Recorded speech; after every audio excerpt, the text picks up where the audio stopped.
ನಮಸ್ಕಾರ. ನಾನು ಅಭಿಷೇಕ್ ಶೃಂಗೇರಿ. ಇವತ್ತಿನ ಒಂದು ಸಂದರ್ಶನದಲ್ಲಿ ನಮ್ಮ ಜೊತೆ ರಾಜ್ಯ ಹಾಗೂ ದೇಶದಲ್ಲಿ ನಡೆಯುತ್ತಿರುವಂತಹ ಕೆಲವೊಂದು ಅಹಿತಕರ ಘಟನೆಗಳ ಕುರಿತಾಗಿ ನಮ್ಮ ಜೊತೆ ಒಂದು ವಿಶೇಷವಾಗಿ ಚರ್ಚೆಯನ್ನು ಮಾಡಲು ಏನು ಇತ್ತೀಚೆಗೆ ಜಮ್ಮು ಕಾಶ್ಮೀರದಲ್ಲಾದಂತಹ ಪಹಲ್ಗಾಮ್ನ ಒಂದು ಭಯೋತ್ಪಾದಕರ ಒಂದು ದಾಳಿಯಾಗಿರ್ಬೋದು, ಮಂಗಳೂರಿನಲ್ಲಿ ಸುಹಾಸ್ ಶೆಟ್ಟಿ ಅವರ ಹತ್ಯೆ ಆಗಿರುವುದು, ಹಾಗೆ ಕೆಲವೊಂದು ವಿಚಾರಗಳ ಕುರಿತಾಗಿ ಜನಿವಾರವನ್ನ ಕಟ್ ಮಾಡಿದಂತಹ ಒಂದು ವಿಚಾರ ಆಗಿರ್ಬೋದು, ಹಾಗೆ ಹಲವಾರು ವಿಚಾರಗಳ ಕುರಿತಾಗಿ ಚರ್ಚೆ ಮಾಡಲು ನಮ್ಮ ಜೊತೆ ಕಾಂಗ್ರೆಸ್ ಪಕ್ಷದ ಮುಖಂಡರು, ಕೊಪ್ಪ ಬ್ಲಾಕ್ ಕಾಂಗ್ರೆಸ್ಸಿನ ಪ್ರಧಾನ ಕಾರ್ಯದರ್ಶಿಗಳು, ಹಾಗೆಯೇ ಕೊಪ್ಪ ತಾಲೂಕು ಅಕ್ರಮ ಸಕ್ರಮ ಸಮಿತಿ ಸದಸ್ಯರಾಗಿರುವಂತಹ ಶ್ರೀಯುತ ನುಗ್ಗಿ ಮಂಜುನಾಥ್ ಅವರಿದ್ದಾರೆ. ನುಗ್ಗಿ ಮಂಜುನಾಥ್ ಅವರೇ, ಕಾರ್ಯಕ್ರಮಕ್ಕೆ ಆತ್ಮೀಯ ಸ್ವಾಗತ. ನಮಸ್ಕಾರ.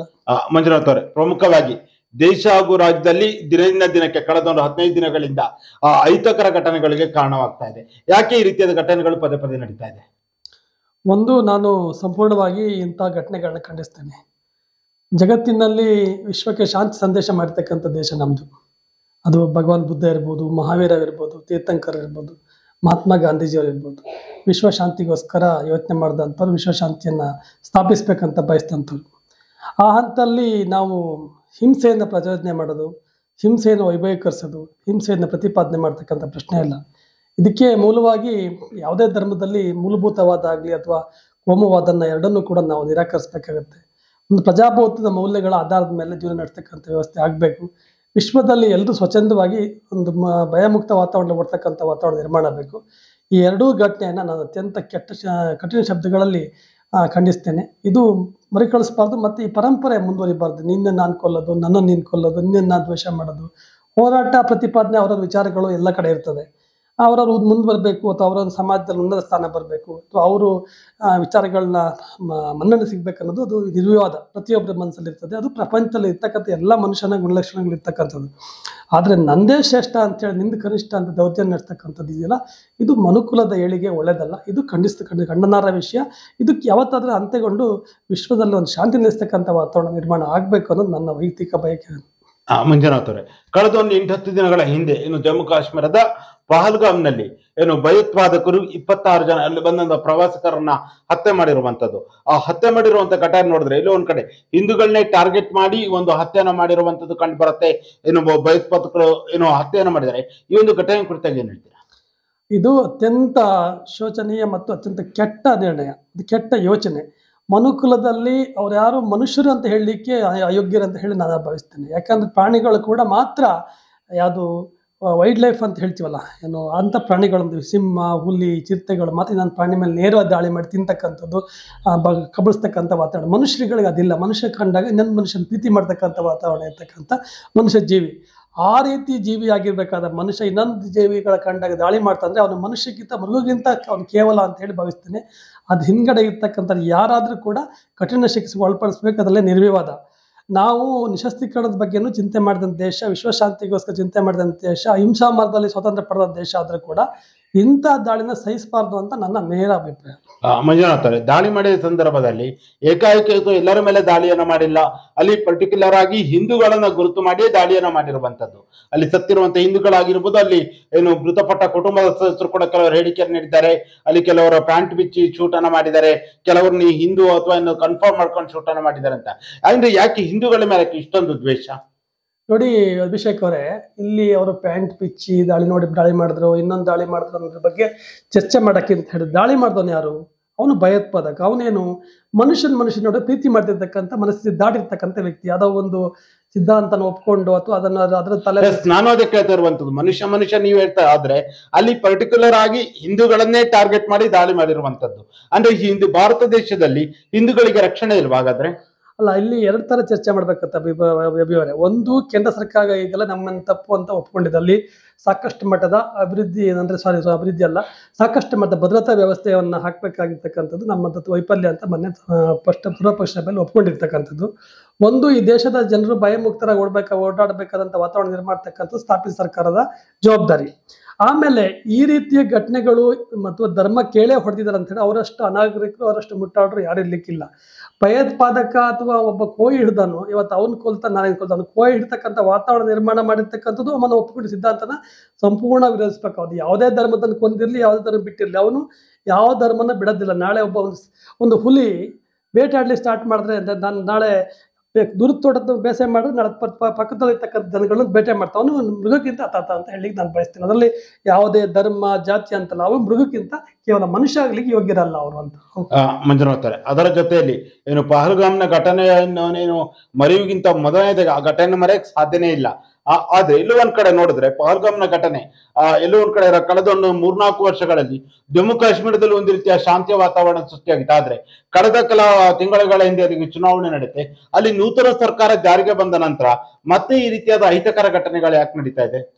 ಅಲ್ಲ ನೋಡಿ, ಜಮ್ಮು ಕಾಶ್ಮೀರ ಸರ್ಕಾರ ಈಗ ಚುನಾವಣೆ ನಡೆಯಿತು, ಸರ್ಕಾರ ಬಂತು ಅಂತ ಹೇಳಿದ್ರೆ ಅಲ್ಲಿ ಇನ್ನೂ ಒಂದು ಏನಂತ ಹೇಳಿದ್ರೆ, ಅಲ್ಲಿ ನಾನು ಅಭಿಪ್ರಾಯ ಪಟ್ಟಂಗೆ ಅಲ್ಲಿರ್ತಕ್ಕಂಥ ಜನರು, ನಾಗರಿಕರು, ಅಲ್ಲಿರ್ತಕ್ಕಂಥ ಎಲ್ಲ ಪ್ರವಾಸಿಗರನ್ನ ಸಾಕಾರ ಮಾಡಿರ್ತಕ್ಕಂಥ ವಾತಾವರಣ ಒಂದಿದೆ. ಅದನ್ನು ಕೂಡ ಚರ್ಚೆ ಮಾಡ್ಬೇಕು. ನಾವು ಕೇವಲ ಕೆಟ್ಟದ್ದು ಮಾಡಿದವ್ರನ್ನೇ ಚರ್ಚೆ ಮಾಡಿ, ಒಳ್ಳೇದು ಮಾಡಿದವ್ರನ್ನ, ಸ್ವಾಭಾವಿಕವಾಗಿ ದೇಶ ಪ್ರೇಮವನ್ನು ವ್ಯಕ್ತಪಡಿಸಿದವ್ರನ್ನ, ಮನುಷ್ಯ ಪ್ರೀತಿಯನ್ನು ವ್ಯಕ್ತಪಡಿಸಿದವ್ರನ್ನ ಕೂಡ ಗಮನಕ್ಕೆ ತೆಗೆದುಕೊಳ್ಬೇಕು. ಮತ್ತೆ ಒಂದು ಹೇಳ್ತೀನಿ, ಇದರಲ್ಲಿ ಕೇಂದ್ರ ಸರ್ಕಾರ ಒಂದು ತಪ್ಪು ಮಾಡಿದೆ, ಎರಡನೇ ತಪ್ಪು ಮಾಡಿದೆ. ಪುಲ್ವಾಮಾ ದಾಳಿಗೆ ಇವತ್ತವರೆಗೆ ಮೂಲ ಕಾರಣವನ್ನ ಕೇಂದ್ರ ಸರ್ಕಾರ ಉತ್ತರ ಕೊಟ್ಟಿಲ್ಲ. ಮೊನ್ನೆ ಕೂಡ ನಿಮಗೆ ಯಾವುದಾದ್ರೂ ಮಾಧ್ಯಮಕ್ಕೆ ಕೇಂದ್ರ ಸರ್ಕಾರದ ಪ್ರತಿನಿಧಿ ಬಂದು ಈ ಗಲಾಟೆ ಈ ಕಾರಣಕ್ಕಾಯ್ತು, ನಮ್ಮಿಂದ ಈ ಕ್ರಮ ಕೈಗೊಳ್ತೀವಿ ಅಂತ ಎಲ್ಲ ದೃಷ್ಟಿಗೆ ಉತ್ತರ ಕೊಟ್ಟಿದ್ದಾರೆ. ಇಡೀ ಮಾಧ್ಯಮ ದೇಶದ್ದು ಬಿಹಾರ ಚುನಾವಣಾ ಭಾಷಣವನ್ನ ಹೈಲೈಟ್ ಆಗಿ ಪ್ರತಿಭಟನೆ. What is this? ಈ ದೇಶಕ್ಕೆ ಹಂಗಾದ್ರೆ ಪ್ರಜಾಪ್ರಭುತ್ವ 4ನೇ ಅಂಗ ಅಂತ ಇರತಕ್ಕಂಥದ್ದು ಮಾಧ್ಯಮಕ್ಕೆ ಉತ್ತರ ಕೊಡಬೇಕು, ಜವಾಬ್ದಾರಿ ಎಲ್ಲ ಇಲ್ವಾ? ಹಂಗಾರೆ 11 ವರ್ಷ ಸಾಲ್ತಕ್ಕ ಸರ್ಕಾರ ಒಂದು ದೇಶದ ನಾಗರಿಕರ 26 ಜನ ಕಗ್ಗೊಲೆ ಆಗಿದೆ. ಆ ಸಂದರ್ಭದಲ್ಲಿ ನಮ್ಮ ಸರ್ಕಾರ ಈ ಕ್ರಮ ಕೈಗೊಳ್ಳುತ್ತೆ, ಈ ಕ್ರಮ ಕೈಗೊಂಡಿಲ್ಲ. ಅವ್ರು ಯಾರೋ ಇಷ್ಟೊತ್ತಂಗ ಸರ್ಕಾರಕ್ಕೆ ಅಧಿಕೃತವಾಗಿ ಬಂದು ಪ್ರೈಮ್ ಮಿನಿಸ್ಟರ್ ಆಗಲಿ ಅಥವಾ ಡಿಫೆನ್ಸ್ ಮಿನಿಸ್ಟರ್ ಆಗಲಿ ಹೇಳ್ಕೊಟ್ಟಿದ್ದಾರೆ. ಚುನಾವಣಾ ಭಾಷಣ ಬೇರೆ, ಚುನಾವಣೆಯಲ್ಲಿ ನಾವು ಆ ಥರ ಕೊಂತೀವಿ ಎಲ್ಲ ಹೇಳಿದ್ದಾರೆ. ಆಮೇಲೆ ಇದು ನೀರು ಬಂದ್ ಮಾಡ್ತೀವ ಅಂತ ಹೇಳಿದ್ನೆ ದೊಡ್ಡ ವಿಷಯವಾಗಿ ಪಾಕಿಸ್ತಾನ ನಾಳೆಯಿಂದ ಕುಡಿಯೋಕೆ ನೀರಿಲ್ಲ ನಂಗೆ ಮಾಧ್ಯಮದಲ್ಲಿ 3 ದಿನ ಪ್ರಚಾರ ಮಾಡಿದ್ರು. ಯಾಟ್ ಇಸ್ ಇದ್ರ ಬಗ್ಗೆ ಒಂದು ಪ್ರಶ್ನೆ ಕೇಳಬೇಕಲ್ಲ, ಯಾವ ರೀತಿ ಬಂದ್ ಮಾಡ್ತೀರಿ? ಅಂತಾರಾಷ್ಟ್ರೀಯ ಮಟ್ಟದ ಒಪ್ಪಂದ ಆಗಿದೆಯೋ, ಆ ನೀರು ನಮ್ಮ ತಡ್ಕೊಳ್ಳೋಕೆ ಅವಕಾಶ ಇದೆಯಿಲ್ಲ ಅಂತ ನೀವು ವಾಪಸ್ ಪ್ರಶ್ನೆ ಮಾಡ್ಬೇಕಲ್ಲ. ಈ ದೇಶದ ಮಾಧ್ಯಮದವರು ಅವ್ರು ಹೇಳಿದಂತ ತಕ್ಷಣ ಇವರು ಅಲ್ಲಲ್ಲ, ಮಾಧ್ಯಮದವರು ಪ್ರಶ್ನೆ ಮಾಡ್ತಾರೆ ಬೇರೆ, ವಿರೋಧ ಪಕ್ಷವಾಗಿ ಕಾಂಗ್ರೆಸ್ ಏನ್ ಮಾಡ್ತಾ ಇದೆ? ಕಾಂಗ್ರೆಸ್ ಕೂಡ ಬಿಹಾರ ಚುನಾವಣೆಯಲ್ಲೇ ಬಿಸಿ ಆಗಿದೆ. ಕಾಂಗ್ರೆಸ್ ತಿರುಕುರಿತದಲ್ಲಿ ಧ್ವನಿ ಎತ್ತಾ ಇದೆ. ಎಲ್ಲರೂ ಲಾಸ್ಟ್ ಗೆ ರಾಜಕೀಯ ಪಕ್ಷದವರು ನೀವು ಕಚ್ಚಾಡೋದು ಬೇರೆ, ನೀವು ಡಿಪೆಂಡ್ ಲಾಸ್ಟ್ ಗೆ ಎಲ್ಲದನ್ನು ಮಾಧ್ಯಮದವ್ರ ಮೇಲೆ ಎತ್ತಾಕೋದಾಗದ್ರೆ ಅಲ್ಲ. ಅಭಿಷೇಕ್ ಅವರೇ, ನಾವು ಪ್ರಜಾಪ್ರಭುತ್ವದಲ್ಲಿ ನಾವಿರ್ತೀವಿ, ಅಧಿಕಾರದಲ್ಲಿ ಇನ್ನೊಬ್ರು ಇರ್ತಾರೆ. ಆದ್ರೆ ಮಾಧ್ಯಮ ಅಂತ ಇದ್ದೇ ಇರುತ್ತಲ್ಲ, ಹೆಂಗಾಗಿ ಇದ್ದೇ ಇರುತ್ತಲ್ವಾ?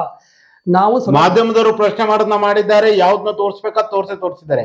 ವಿರೋಧ ಪಕ್ಷವಾಗಿ ಕಾಂಗ್ರೆಸ್ ಏನ್ ಮಾಡ್ತಾ ಇದೆ ಹಾಗಾದ್ರೆ? ನನ್ನ ಪ್ರಶ್ನೆ, ವಿರೋಧ ಪಕ್ಷವಾಗಿ ಕಾಂಗ್ರೆಸ್ ಎರಡೂ ರಾಜ್ಯಸಭೆಯ ವಿರೋಧ ಪಕ್ಷದ ನಾಯಕರು ಮತ್ತು ಲೋಕಸಭೆ ವಿರೋಧ ಪಕ್ಷದ ನಾಯಕರು ಸಭೆಗೆ ಹೋಗ್ಬಿಟ್ಟು ಏನ್ ಪ್ರತಿಪಾದನೆ ಮಾಡ್ಬೋದು, ಈ ಸರ್ಕಾರಕ್ಕೆ ಈ ವಿಷಯಕ್ಕೆ ತೆಗೆದುಕೊಳ್ತಕ್ಕಂಥ ಎಲ್ಲ ಕ್ರಮಗಳಿಗೆ ಸಂಪೂರ್ಣ ನಮ್ಮ ಪಕ್ಷ ಮತ್ತು ವಿರೋಧ ಪಕ್ಷವಾಗಿ ಎರಡೂ ಕೂಡ ಸಹಕಾರ ಕೊಟ್ಟಿದ್ದಾರೆ. ಪ್ರೈಮ್ ಮಿನಿಸ್ಟರ್ ಮಾತ್ರ ಸಭೆಗೆ ಹೋಗಿರ್ಲಿಲ್ಲ, ಬಿಟ್ರೆ ವಿರೋಧ ಪಕ್ಷವಾಗಿ ಹೋಗಿರ್ಲಿಲ್ಲ. ಮತ್ತೆ ನನಗನ್ಸಿದ್ದು, ನನ್ನ ತಿಳುವಳಿಕೆ ಆಧಾರದ ಮೇಲೆ 3-4 ದಿನ ನಂತರ ಮೋದಿಯವರು ಸಭೆ ಮಾಡಿಬಿಟ್ಟು ಆಮೇಲೆ ಮಿಲಿಟರಿಯಾಗಿ ಸಂಪೂರ್ಣ ಅಧಿಕಾರ ಅಂತ ಕೊಟ್ಟರು. ಬಹುಶಃ ನನ್ನ ನಿರೀಕ್ಷೆ ಅವತ್ತೇ ಬಂದ್ಬಿಟ್ಟು ಮೋದಿಯವರ ವಿದೇಶದಿಂದ ಬಂದ ತಕ್ಷಣ ಸಭೆ ಮಾಡಿಬಿಟ್ಟು ಮಿಲಿಟರಿ ನೀವು ಭಯಮುಕ್ತ ವಾತಾವರಣದಿಂದ ಅದಕ್ಕೆ ಪ್ರತಿಕಾರ ತೆಗೆದುಕೊಳ್ಳಿ ಅಂತ ಕೊಡಬೇಕಾಗಿತ್ತು ಅಂತ ಒಂದು.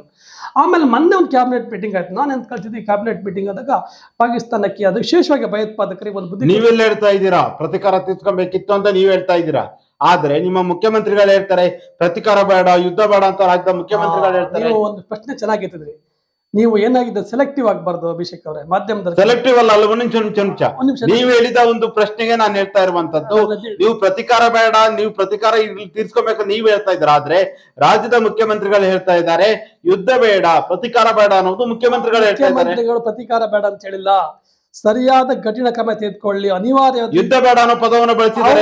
ಅನಿವಾರ್ಯವಾದರೆ ಯುದ್ಧವನ್ನು ಬಯಸಿ. ಪಾಕಿಸ್ತಾನ ಅನ್ನೋ ಒಂದು ಸಣ್ಣ ರಾಷ್ಟ್ರಕ್ಕೆ ಯುದ್ಧಕ್ಕೆ ನೀವು ಹೋಗ್ಬೇಡಿ, ನೇರವಾಗಿ ಹೋಗ್ಬೇಡಿ. ನಿಮ್ಗೊಂದು ತೆಲಂಗಾಣ ಸಿಎಂ ಏನ್ ಹೇಳಿದ್ದಾರೆ, ಇಂದಿರಾ ಗಾಂಧಿ ಅಂತ ಕ್ರಮ ಕೈಗೊಳ್ಳಿ ಅಂತ ಹೇಳಿದ್ದಾರೆ. ರಾಹುಲ್ ಗಾಂಧಿ ಏನ್ ಹೇಳಿದ್ದಾರೆ, ವಿರೋಧ ಪಕ್ಷ ನಾಯಕರು ನೀವು ಕ್ರಮ ಕೈಗೊಳ್ಳಿ. ತೆಲಂಗಾಣ ಸಿಎಂ ಹೇಳುವಂತ ಹೇಳಿಕೆಗೂ ಕರ್ನಾಟಕದ ಸಿಎಂ ಹೇಳಿಕೆಗೂ ಅಜಗಜಾಂತರ ವ್ಯತ್ಯಾಸ ಇದೆ. ತೆಲಂಗಾಣದ ಸಿಎಂ ಹೇಳಿದ್ದಾರೆ ನಾವು ಕೇಂದ್ರ ಸರ್ಕಾರಕ್ಕೆ ಸಂಪೂರ್ಣವಾದ ಬೆಂಬಲವನ್ನು ಕೊಡ್ತೇವೆ, ಯುದ್ಧವಾದ್ರೂ ಅದಕ್ಕೂ ಕೂಡ ಬೆಂಬಲ ಕೊಡ್ತೇವೆ. ತೆಲಂಗಾಣ ಸಿಎಂ ಹೇಳಿದ್ದಾರೆ. ಕರ್ನಾಟಕ ಸಿಎಂ ಯುದ್ಧ ಬೇಡ ಅಂತ ಹೇಳ್ತಾರೆ. ಕರ್ನಾಟಕ ಸಿಎಂ ಪ್ರಜ್ಞಾಪೂರ್ವಕ ಒಂದು ಮಾತು ಹೇಳಿದ್ದಾರೆ, ಕಠಿಣ ಕ್ರಮ ಕೈಗೊಳ್ಳಿ, ಅನಿವಾರ್ಯವಾದರೆ ಯುದ್ಧವನ್ನ ಮಾಡಿ. ಈ ಕಠಿಣ ಕ್ರಮ ಅನ್ನೋದು ಯಾವುದೇ ಸರ್ಕಾರ ಇರ್ಲಿ, ರಾಜ್ಯದಲ್ಲಿ ಬಿಜೆಪಿ ಇರ್ಲಿ ಕಾಂಗ್ರೆಸ್ ಇರ್ಲಿ, ಈ ಕಠಿಣ ಕ್ರಮವನ್ನು ಪದನೇ ಒಂದು ರೀತಿಯ ಹಾಸ್ಯಾಸ್ಪದನ ಅಂತ. ಕಠಿಣ ಕ್ರಮ ಅಂತ ಹೇಳಿದ್ರೆ ನಿಮ್ಮ ಪುಲ್ವಾಮಾ ದಾಳಿಗೆ ಏನ್ ಕ್ರಮ ಕೈಗೊಂಡ್ರಿ ನೀವು ಅಂತ ಇದುವರೆಗೆ ರಾಜ್ಯ ಸರ್ಕಾರ, ದೇಶ ಸರ್ಕಾರ ಬಂದು ಏನಾದ್ರು ಹೇಳಿದ್ಯಾ? ಕಠಿಣ ಕ್ರಮ ಅಂತ ಹೇಳಿ ಭಯೋತ್ಪಾದಕರು ಇರ್ತಕ್ಕಂಥ ಮಾಹಿತಿ ನಮ್ಮ ದೇಶಕ್ಕಿದ್ರೆ ಭಯೋತ್ಪಾದಕರ ಸಂಸ್ಥೆಗಳಿದ್ರೆ ಅದ್ರ ಮೇಲೆ ಫಸ್ಟ್ ಅದನ್ನ ನಿರ್ನಾಮ ಮಾಡ್ತಕ್ಕಂಥ ಕೆಲಸ ಬೋದು. ಎರಡು ದೇಶಗಳಿಗೆ ಘೋಷಿತ ಯುದ್ಧ ಬೇರೆ, ಭಯೋತ್ಪಾದಕ ಸಂಘಟನೆಗಳ ಮಟ್ಟ ಹಾಕೋದು ಬೇರೆ. ಅದು ನಿಮಗೂ ಗೊತ್ತಿದೆ ಅಂತ ಹೇಳ್ತೀವಿ, ಮಾಧ್ಯಮದಲ್ಲಿ ಗೊತ್ತಿದೆ. ಘೋಷಿತ ಯುದ್ಧ ಆದ ತಕ್ಷಣ ಬೇರೆ ಬೇರೆ ಅಲ್ಲಲ್ಲ, ನೀವು ಹೇಳಿದ ಕರೆಕ್ಟ್. ಆದ್ರೆ ಈ ಕಠಿಣ ಕ್ರಮ ಅನ್ನೋ ಪದ ಬಳಸ್ತಾರಲ್ಲ ರಾಜಕಾರಣಿಗಳು, ಅದು ಕರ್ನಾಟಕದ ರಾಜಕಾರಣಿಗಳು ಬಳಸ್ತಾರಲ್ಲ, ಅದು ಒಂದ್ ರೀತಿ ಹಾಸ್ಯಾಸ್ಪದ ಅಂತಿರೋದು. ಅಲ್ಲ, ಈಗ ಸಿದ್ದರಾಮಯ್ಯನ ಮಾತು ಕೇಳಿ ಏನ್ ಮೋದಿ ಅವರು ಆಡಳಿತ ನಡೆಸ್ತಾ ಇಲ್ಲ, ಅಥವಾ ಸಿದ್ದರಾಮಯ್ಯನ ಅಭಿಪ್ರಾಯ ಏನ್ ಹೇಳಿದರೆ ಅದ್ರ ಬಗ್ಗೆ ಕ್ರಮ ಕೈಗೊಳ್ಳಿ, ಅನಿವಾರ್ಯವಾದ್ರೆ ಯುದ್ಧ ಮಾಡಿ, ಫಸ್ಟಿಗೆ ಯುದ್ಧ ಮಾಡಬೇಡಿ ಅಂತ ಹೇಳಿದ್ದಾರೆ. ಅಂದ್ರೆ ಅವ್ರ ಅಭಿಪ್ರಾಯ ಹೇಳಿದ್ದಾರೆ. ಯುದ್ಧವೇ ಕೊನೆಯ ಅಸ್ತ್ರ ಆಗ್ಬೇಕು ಬಿಟ್ರೆ ಪ್ರಾರಂಭಿಕ ಅಸ್ತ್ರ ಯುದ್ಧ ಆಗ್ಬಾರ್ದು ಅಂತ ಸಿದ್ದರಾಮಯ್ಯ ಮಾತಿನ ತಾತ್ಪರ್ಯ.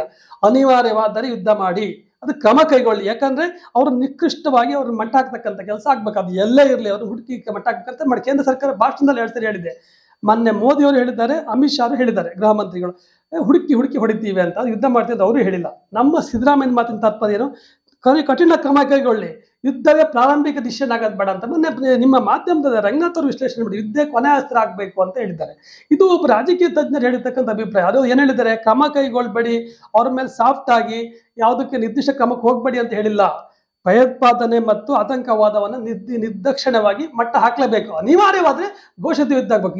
ಈ ಮಟ್ಟ ಹಾಕೋದಕ್ಕೂ ಘೋಷಿತ ಯುದ್ಧ ಸ್ವಲ್ಪ ವ್ಯತ್ಯಾಸಗಳು ಉಂಟು ಅಂತ ನಿಮಗೆ ಗೊತ್ತಾಗ. ಯುದ್ಧದ ಉದ್ದೇಶ ಏನಂತ ಹೇಳಿದ್ರೆ ಅದು ಬೇರೆ ತರ ಆಗುತ್ತೆ. ಈ ವಿಷಯ ಇವತ್ತು ಎಲ್ಲಾ ದೇಶಗಳು ಅಣುಸ್ತ್ರ ಹೊಂದಿರ್ತಕ್ಕ ಸಂದರ್ಭದಲ್ಲಿ ನೇರವಾಗಿ ಯುದ್ಧ ಮಾಡೋ ಬದಲು ಅವ್ರನ್ನ ಮಟ್ಟ ಹಾಕ್ಲಿಕ್ಕೆ ಆಗಿಲ್ಲ ಅಂದ್ರೆ ಯುದ್ಧ ಮಾಡ್ಲೇಬೇಕು. ನಮ್ಮ ಭಾರತ ಸಾರ್ವಭೌಮತೆಗೆ ತೊಂದರೆ ಆದಾಗ ಯಾರು ಕೈ ಕಟ್ ಕೂರ್ಬೇಕಂತ ಹೇಳ್ತಕ್ಕಂಥ ವಾತಾವರಣ ಇಲ್ಲ. ಈಗ ಭಾರತ ಸಾರ್ವಭೌಮತೆಗೆ, ಭಾರತದ ಇದಕ್ಕೆ ಧಕ್ಕೆ ಆಗುವಂತ ಘಟನೆ ನಡೆದಿರುವಂತದ್ದು 100% ಧಕ್ಕೆ ಆಗಿದೆ. ಭಾರತ ಶಾಂತಿ ಪ್ರಿಯ ರಾಷ್ಟ್ರ ಆದ್ರೂ ವಿಶ್ವದ ಶಾಂತಿಯನ್ನ ಭಾರತ ನೋಡ್ತಕ್ಕ ಸಂದರ್ಭದಲ್ಲೂ ಕೂಡ, ಆದ್ರೆ ನಮ್ಮ ಶಾಂತಿ ನಮ್ಮ ದೌರ್ಬಲ್ಯ ಆಗ್ಬಾರ್ದು. ಅವರು 2 ಸಾರಿ, ಒಂದು ಪುಲ್ವಾಮಾದಲ್ಲಿ ನಮ್ದು ಕಾನೂನು ವೆಹಿಕಲ್ ಹೋಗ್ತಕ್ಕಂಥದ್ದು ಜೀರೋ ಟ್ರಾಫಿಕಲ್ ಬಂದು ದಾಳಿ ಮಾಡಿದ್ರು ಅಂತ ಆದ್ರೆ, ಅದ್ರ ಮೇಲೆ ಇನ್ನೂ ಸರಿಯಾಗಿ ಕ್ರಮ ಆಗಿಲ್ಲ ಅಂತ ಆದ್ರೆ ಮತ್ತೆ ಮರುಕಳಿಸಿದೆ ಈ ಚುನಾವಣೆ ಸಂದರ್ಭದಲ್ಲಿ. ಯಾವುದು ಬಾಲ್ಗಾಮ್ನಲ್ಲಿ, ಅದು ಭಾರತ ಜನ ಸ್ವತಂತ್ರ ಓಡುವಂತ ಅವಕಾಶ ಇಲ್ಲ ಅಂತ ಹೇಳಿದ್ರೆ ಯಾವ ರಾಷ್ಟ್ರದಲ್ಲಿ ಯಾವ ಪದವನ್ನು ಬಳಸ್ರಿ ಚುನಾವಣೆಗೆ ಸಂದರ್ಭದಲ್ಲಿ ಅಂತ? ಯಾಕೆ ಚುನಾವಣೆ ಸಂದರ್ಭದಲ್ಲಿ ಅಂತ ಯಾಕೆ ಆ ಪದವನ್ನು ಬಳಸಿದ್ರಿ? ಯಾಕೆ ಇಲ್ಲಿ ನೋಡ್ರಿ, ಇಲ್ಲೂ ನೀವು ರಾಜಕೀಯವನ್ನ ಮಾಡ್ತಾ ಇದ್ದೀರಾ ಅಂತ ಹಾಗಾದ್ರೆ? ಅಲ್ಲ, ಭಾರತದ ಚುನಾವಣೆ ಏನಿಲ್ಲ. ಈಗ ಬಿಹಾರ ಮತ್ತೆ ಅದೇ ನೀವು ಪದವನ್ನು ಬಳಸಿದ್ರಲ್ಲಿ ಚುನಾವಣೆಗೆ ಸಂದರ್ಭದಲ್ಲಿ ಚುನಾವಣೆ ಸಂದರ್ಭದಲ್ಲಿ ಅಂತ ಪದವನ್ನು ಬಳಸಿರುವಂತದ್ದು ಎಲ್ಲೋ ಅನ್ಕೊಂಡ್ರು ಕಾಂಗ್ರೆಸ್ ಇದನ್ನು ನೀವು ರಾಜಕೀಯವಾಗಿ ಮಾಡ್ತಾ ಇದ್ದೀರಾ? ರಾಜಕೀಯ ಮಾಡ್ತಿಲ್ಲ.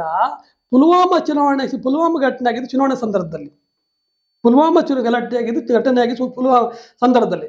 ಚುನಾವಣೆ ಮುಗಿದ್ರು ಕೂಡ ಅದ್ರ ಬಗ್ಗೆ ಇವತ್ತರಿಗೆ ತನಿಖೆಯಾಗಿ ಒಂದು ರಿಪೋರ್ಟ್ ಬರಲಿ. ಯಾಕೆ ಬಂತು ಜೀರೋ ಟ್ರಾಫಿಕ್ ಅಲ್ಲಿ 300 kg RDX ಯಾಕೆ ಬಂತು, ಯಾರು ಜೀರೋ ಟ್ರಾಫಿಕ್ ವೈಲೇಷನ್ ಮಾಡಿದ್ರು?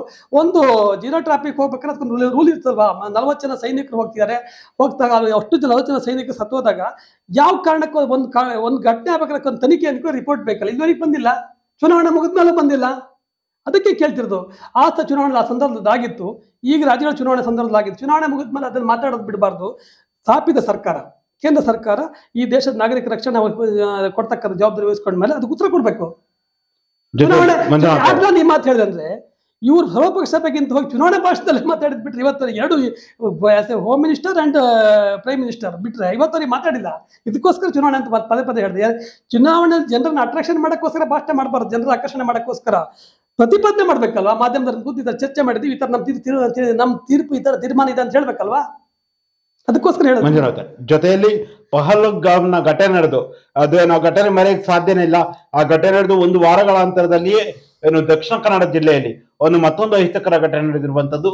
7 ಜನ 7ರಿಂದ 8 ಜನ ಬಂದು ಸುಹಾಸ್ ಶೆಟ್ಟಿ ಅನ್ನೋ ಒಬ್ಬ ಹಿಂದೂ ಬಜರಂಗ ದಳದ ಕಾರ್ಯಕರ್ತರನ್ನ ಸಾರ್ವಜನಿಕರಿದ್ದ ಸ್ಥಳದಲ್ಲಿ ಕೊಚ್ಚಿ ಕೊಲೆ ಮಾಡಿರುವಂತದ್ದು. ಅಂದ್ರೆ ರಾಜ್ಯದಲ್ಲಿ ಕಾನೂನು ಸುವ್ಯವಸ್ಥೆ ಸಂಪೂರ್ಣವಾಗಿ ಹಾಳಾಗಿದೆಯಾ ಹಾಗಾದ್ರೆ? ನೋಡಿ, ಘಟನೆಯನ್ನ ನಾನಂತೂ ಸಂಪೂರ್ಣವಾಗಿ ಖಂಡಿಸ್ತೇನೆ. ಮನುಷ್ಯನ ಕೊಲ್ಲೋದು, ಮನುಷ್ಯನ ದ್ವೇಷ ಮಾಡೋದು, ಅಸೂಯೆ ಮಾಡೋದು, ಎಷ್ಟು ಜನ ಗ್ಯಾಂಗ್ ವಾರ್ ಆಗಲಿ ಏನೇ ಆಗಲಿ, ಅದನ್ನ ಒಂದು ಹಿಂದೂ ಆಗಲಿ ಮುಸ್ಲಿಮ್ಸ್ ಆಗಲಿ ಅವ್ನ ಜೀವ. ಒಬ್ಬ ತಾಯಿ ತಂದು ಹಿತ್ತಿರ್ತಕ್ಕಂಥ ಮಗ ಅವನು ಸುಹಾಸ್ ಶೆಟ್ಟಿ ಆಗಲಿ ಇನ್ನೊಬ್ಬ ಆಗಲಿ ಫಾಜಿಲ್, ಅವನಿಂದ ಕೊಲೆಪಟ್ಟ ಫಾಜಿಲ್ ಆದ್ರೂ ಕೂಡ ಒಬ್ಬ ತಂದೆ ತಾಯಿ ಹಿತ್ತಿರ್ತಕ್ಕಂಥ ಮಗ ಅವನು. ಈ ಭಾರತ ದೇಶದ ಮಗ, ಈ ಕರ್ನಾಟಕದ ಮಗ. ಇದನ್ನ ಬಗ್ಗೆ ನಾನು ಬಹಳ ತೀವ್ರವಾಗಿ ಖಂಡಿಸ್ತೇನೆ. ಮತ್ತೆ ಕೋಮ ದ್ವೇಷಗಳಾಗ್ಲಿ ಅಥವಾ ಮೂಲಭೂತವಾದವಾಗ್ಲಿ ಯಾವತ್ತೂ ನಿಲ್ಬಾರ್ದು, ಇದು ಇರಬಾರ್ದು. ಅದು ಸಂಪೂರ್ಣ ಮೇಲುತ್ಪಾದನೆ ಆಗದಿದ್ರೆ ಈ ದೇಶದ ಇದೇ ಸಮಸ್ಯೆ ಉತ್ಪತ್ತಿ ಆಗಿದ್ರೆ ಹಿಂದ್ಗಡೆ ಯಾರಿದ್ದಾರೆ, ಅವ್ರಿಗೆ ಯಾರು ಪ್ರೇರಕ ಶಕ್ತಿ ಅವ್ರನ್ನ ಮಟ್ಟ ಹಾಕ್ತಕ್ಕಂಥ ಕೆಲಸ ಕರ್ನಾಟಕ ಸರ್ಕಾರ. ಅಂದ್ರೆ ರಾಜ್ಯ ಸರ್ಕಾರ ಎಲ್ಲೋ ಒಂದ್ ಕಡೆ ಇತ್ತೀಚೆಗೆ ಮೈಸೂರು ಭಾಗದಲ್ಲಿ ಎಲ್ಲೋ ಒಂದು ಕಡೆ ಪೊಲೀಸ್ ಠಾಣೆ ಮೇಲೆ ಅಲ್ಲಿನ ಪೊಲೀಸರುಗಳ ಮೇಲೆ ದಾಳಿ ಆಗುತ್ತೆ. ಆಗ್ಲೂ ಕೂಡ ಈ ರಾಜ್ಯ ಸರ್ಕಾರ ಏನು ಕ್ರಮವನ್ನು ಸೂಕ್ತವಾದ ಕ್ರಮ ಇದು ಮಾಡ್ತಿಲ್ಲ. ಅಥವಾ ಈ ಕಡೆ ಬಂದ್ರೆ ಇಲ್ಲಿ ಸುಹಾಸ್ ಶೆಟ್ಟಿ ಅವರ ಕೊಲೆ ಆಗುತ್ತೆ. ಅಂದ್ರೆ ರಾಜ್ಯ ಸರ್ಕಾರ ಕಾನೂನು ವ್ಯವಸ್ಥೆಯನ್ನ ಕಂಟ್ರೋಲ್ ಮಾಡುವಲ್ಲಿ ಅಥವಾ ವ್ಯವಸ್ಥೆಯನ್ನ ಹಿಡಿತಕ್ಕೊಳ್ಳುವಲ್ಲಿ ಸಂಪೂರ್ಣವಾಗಿ ವಿಫಲವಾಗಿದ್ಯಾ ಅಂತ? ನಿಮ್ಗೆ ಒಂದು ಉತ್ತರ ಕೊಡ್ತೀನಿ ನಾನು. ಮೈಸೂರು ಘಟನೆಗೆ ಏನ್ ಕ್ರಮ ಕೈಗೊಂಡಿಲ್ಲ ಅಂತ ಹೇಳೋದು ನೀವು ಮಾಹಿತಿ ಕೊಡ್ತಾ ಇದ್ದೆ. ಮೈಸೂರು ಘಟನೆಗೆ ಎಷ್ಟು ಕಠಿಣ ಕ್ರಮ ಕೈಗೊಳ್ಬೇಕು ಅಷ್ಟೊಂದು ರಾಜ್ಯ ಸರ್ಕಾರ ಕೈಗೊಂಡಿದ್ದೀವಿ, ಬೇಕಾದ್ರೆ ಅದನ್ನ ಮಾಹಿತಿ ತೆಗೆಸ್ಕೊಂಡು ನೋಡಿ. ಆಮೇಲೆ ಈ ಕೊಲೆ ನಾವು ಖಂಡಿಸ್ತೀವಿ. ರಾಜ್ಯ ಸರ್ಕಾರ ಹಾಗಾದ್ರೆ ರಾಜ್ಯದಲ್ಲಿ ಪದೇ ಪದೇ ರಾಜ್ಯದಲ್ಲಿ ಪದೇ ಪದೇ ಈ ರೀತಿ ಅಹಿತಕರ ಘಟನೆಗಳು ಯಾಕೆ ನಡೀತಾ ಇದೆ? ರಾಜ್ಯ ಸರ್ಕಾರ ಏನ್ ಮಾಡ್ತಾ ಇದೆ ಹಾಗಾದ್ರೆ? ಪಹಲ್ಗಾಮ್ ಘಟನೆ ನಡೆದು ಇಷ್ಟು ದಿನ ಆದ್ರೂ ಒಬ್ಬೊಬ್ಬ ಸಂಬಂಧಪಟ್ಟದ ಆರೋಪಿಯನ್ನು ಪತ್ತೆ ಹಚ್ಚಕ್ಕಾಗಿದ್ರು. ರಾಜ್ಯ ಸರ್ಕಾರ ತುರ್ತಾಗಿ ಎಲ್ಲಾ ಆರೋಪಿಗಳು ಎಡೆಮೂಡಿ ಕಟ್ಟತಕ್ಕಂತ, ಬಹುತೇಕ ಆರೋಪಿಗಳೆಲ್ಲ ಅಂತ ಹೇಳಲ್ಲ, ಬಹುತೇಕ ಆರೋಪಿಗಳು ಎಡೆಮೂಡಿ ಕಟ್ಟಿ ಕಾನೂನು ಶಿಕ್ಷೆಗೆ ಒಳಪಡಿಸ್ತಕ್ಕಂತ ಕೆಲಸ ಆಗಿದೆ. ಮೊನ್ನೆ ಖುದ್ದು ಯಾರು ಗೃಹ ಮಂತ್ರಿಗಳ ಮಂಗಳೂರಿಗೆ ಹೋಗ್ಬಿಟ್ಟು ಸಭೆ ಮಾಡಿ ಯಾವ ಕಠಿಣ ಕ್ರಮ ಕೈಗೊಳ್ಬೇಕು ಇವೆಲ್ಲ ಕೈಗೊಂಡಾಗಿದೆ. ಅಲ್ಲಿ ಆಂಟಿ ಕಮ್ಯುನಲ್ ಫೋರ್ಸ್ ಅನ್ನು ಕೂಡ ಒಂದು ಕ್ರಿಯೇಟ್ ಮಾಡ್ತಿದ್ದಾರೆ. ಅದನ್ನು ಬಹಳ ಇನ್ನು ತೀವ್ರಗತಿಯಾಗಿ ಆಗಬೇಕು. ಮತ್ತೆ ಕೋಮು ದುಳ್ಳಿರನ್ನ ಸೃಷ್ಟಿ ಮಾಡ್ತಕ್ಕಂಥ ಯಾವುದೇ ಸಂಘಟನೆ ಕಾರ್ಯಕರ್ತರು ನಿರ್ದಾಕ್ಷಿಣ್ಯ ಕ್ರಮ ಕೈಗೊಳ್ಳಲು ನಾವು ಕೂಡ ಆಗ್ರಹಿಸ್ತೀವಿ. ಅದನ್ನ ಒಟ್ಟಿನಲ್ಲಿ ಸಾಮಾನ್ಯ ಜನರಿಗೆ ನನ್ನ ಒಂದು ಅಭಿಪ್ರಾಯ ಅಭಿಷೇಕ್ ಅವರೇ, 5% 10 ಜನಗಳು ಈ ವಿಚಾರನ ತಲ್ಲಿಟ್ಕೊಂಡು ಮಾಡ್ತಕ್ಕಂಥ ಹಿಂಸೆನ ಅದು ಮೇಲೆ ಸಾಮಾನ್ಯ ಜನರ ನಾಗರಿಕರಿಗೆ ಒತ್ತಡ ಬಿಡಬಾರ್ದು, ಅವ್ರ ಜೀವನಗಳಿಗೆ ಇದು ಹಿಂಸೆ ಆಗಬಾರ್ದು ಅನ್ನೋ ನಮ್ಮ ನಾಗರಿಕರು ಮುಕ್ತವಾಗಿ ಭಯಮುಕ್ತರಾಗಿ ಅವರವರ ಕೆಲಸಗಳನ್ನ ಮಾಡಿಕೊಂಡು ದೇಶದ ಅಭಿವೃದ್ಧಿಯಲ್ಲಿ ಕೊಡುಗೆ ಕೊಡ್ತಕ್ಕಂಥ ವಾತಾವರಣ ನಿರ್ಮಾಣ ಮಾಡಬೇಕು. ಇದು ಕೇವಲ 10% ರಿಂದ 15% ಜನ ಈ ಕೋಮು ವಿಚಾರಗಳನ್ನ ಮೂಲಭೂತವಾದ ಇಟ್ಕೊಂಡು ಅವರಿಂದ 85% ಜನರಿಗೆ ತೊಂದರೆ ಆಗ್ತಕ್ಕಂಥ ವಾತಾವರಣ ನಿರ್ಮಾಣ ಆಗಬಾರ್ದು. ಅವ್ರನ್ನ ಮೇಲುತ್ಪಟ್ಟನೆ ಮಾಡಲೇಬೇಕು. ಅದು ಯಾವುದೇ ಧರ್ಮದರಾಗಲಿ, ಅದರಲ್ಲಿ irrespective of religion, irrespective of caste, should be convicted. ಅಲ್ಲ ಏನು ಮಾತಿಲ್ಲ. ಈಗ ರಾಜ್ಯಾದ್ಯಂತ ಕೂಡ ಕೆಲವೊಂದು ಕಡೆ ಜಿಲ್ಲೆಗಳಲ್ಲಿ ಬಂಧನ ಮಾಡ್ತಾ ಇದ್ದಾರೆ. ಬೇರೆ ಬೇರೆ ಸಂಘಟನೆಗಳು, ಹಿಂದೂಪುರ ಸಂಘಟನೆಗಳಾಗಿರ್ಬೋದು, ಬೇರೆ ಬೇರೆ ಬಂಧನ ಮಾಡ್ತಾ ಇದ್ದಾರೆ ಕ್ಷೇತ್ರ ವ್ಯಾಪ್ತಿಯಲ್ಲೆಲ್ಲ. ಹಾಗೆ ಈಗ ಶೃಂಗೇರಿ ಕ್ಷೇತ್ರದಲ್ಲೂ ಕೂಡ ನಾಡ್ದು ಬಂದ್ಗೆ ಕರೆ ನೀಡಿರುವಂತದ್ದು. ಬಂದ್ಗೆ ನಿಮ್ಮ ಬೆಂಬಲ ಇದೆಯಾ ಇಲ್ವಾ? ಅಲ್ಲ ಅಭಿಷೇಕ್, ನೀವು ಹಿಂದೂಪರ ಸಂಘಟನೆಗಳಂದ್ರೆ ಯಾರು? ಬಿಜೆಪಿ ಸಂಘಟನೆಗಳೆಲ್ಲ ಹಿಂದೂಪರ ಸಂಘಟನೆಗಳು ಅಂತ ಹೇಳ್ತೀರಿ. ಬಿಜೆಪಿ ಕಾರ್ಯಕರ್ತರೆಲ್ಲ ಹಿಂದೂ ಸಂಘಟನೆ, ಹಿಂದೂ ಕಾರ್ಯಕರ್ತದ ಯಾಕೆ ನಿಮ್ದು? ನೀವು ಅದನ್ನ ಹಿಂದೂ ಸಂಘಟನೆಗಳಂತ ಬಿಜೆಪಿ ಅಂತ ಯಾಕೆ ಕನ್ಸಿಡರ್ ಮಾಡ್ತೀರಾ? ಅಲ್ಲ ಬಿಜೆಪಿ ಬಿಜೆಪಿಯ ಪಾರ್ಟ್ ಅಂತ ನೀವು ಹೇಳ್ತಾ ಇದ್ದೀರಾ. ಅವೆಲ್ಲವೂ ನೀವು ಹಿಂದೂಪರ ಸಂಘಟನೆಗಳನ್ನ ನೀವು ಯಾಕೆ ಬಿಜೆಪಿಗೆ ಇದು ಮಾಡ್ತಾ ಇದ್ದೀರಾ? ಅಂದ್ರೆ ಹಿಂದೂ ಸಂಘಟನೆಗಳನ್ನ ಎಲ್ಲವನ್ನೂ ಕೂಡ ನೀವು ಬಿಜೆಪಿಗೆ ದತ್ತು ಕೊಟ್ಟಿದ್ದೀರಾ? ಹಾಗಾದ್ರೆ ನನ್ನ ಪ್ರಶ್ನೆ ಕರೆಕ್ಟ್ ಆಗಿ ಉತ್ತರ ಕೊಡಿ ಮಂಜುನಾಥ್ ಅವರೇ. ಹಿಂದೂ ಸಂಘಟನೆಗಳನ್ನ ಬಿಜೆಪಿಯವರಿಗೆ ನೀವು ದತ್ತು ಕೊಟ್ಟಿದ್ದೀರಾ? ಹಾಗಾದ್ರೆ ನಾನು ನಿಮ್ಗೆ ಅದನ್ನೇ ಕೇಳ್ತಿದ್ದೀನಿ. ನಾನು ಹಿಂದೂ ಸಂಘಟನೆ, ಹಾಗಾದ್ರೆ ಈ ಹಿಂದೂಪುರದ ನಾನು ಬಿಜೆಪಿಯವ್ರ ಕರೆದ ಪ್ರತಿಭಟನೆ ಅಂತ ಹೇಳಿಲ್ಲ. ಹಿಂದೂಪುರ ಸಂಘಟನೆಗಳು ಕೆಲವೊಂದು ಸಂಘಟನೆಗಳು ಪ್ರತಿಭಟನೆ ಕೈಗೊಂಡಿದ್ದಾರೆ. ಅವರಿಗೆ ನೀವು ಬೆಂಬಲ ಇದೆಯಾ ಅಂತ ಕೇಳ್ತಾ ಇರುವಂತದ್ದು. ಅವೆಲ್ಲ ಸಂಘಟನೆ ನನಗ ಮಂಜುನಾಥ್ ಅವರೇ, ನಿಮ್ಮ ಬೆಂಬಲ ಬಿಜೆಪಿ ಹೋರಾಟ ಮಾಡ್ತಾ ಇದೆ, ಬಿಜೆಪಿಗೆ ಇದೆಯಾ ಅಂತ ನಾನು ಕೇಳ್ತಾ ಇಲ್ಲ. ಹಿಂದೂಪರ ಸಂಘಟನೆಗಳು ಬಂದ್ಗೆ ಕರೆ ಕೊಟ್ಟಿದ್ದಾರೆ, ಅದಕ್ಕೆ ನಿಮ್ಮ ಬೆಂಬಲ ಇದೆ ಕೇಳ್ತಾ ಇದ್ದೀನಿ. ನನ್ನ ಪ್ರಶ್ನೆ ಅಭಿಷೇಕ್ ಅವರೇ, ನನ್ನ ಉತ್ತರ ಏನಂತ ಹೇಳಿದ್ರೆ, ಇವೆಲ್ಲ ಸಂಘಟನೆಗಳು RSS ಶಾಖೆಗಳು, ಹೌದಲ್ವಾ? ಬಿಜೆಪಿನ RSS ಶಾಖೆ, ಒನ್ ಆಫ್ ದ ಶಾಖೆ ಅಲ್ಲ ಅಂತ ಹೇಳಿ ನೋಡೋಣ.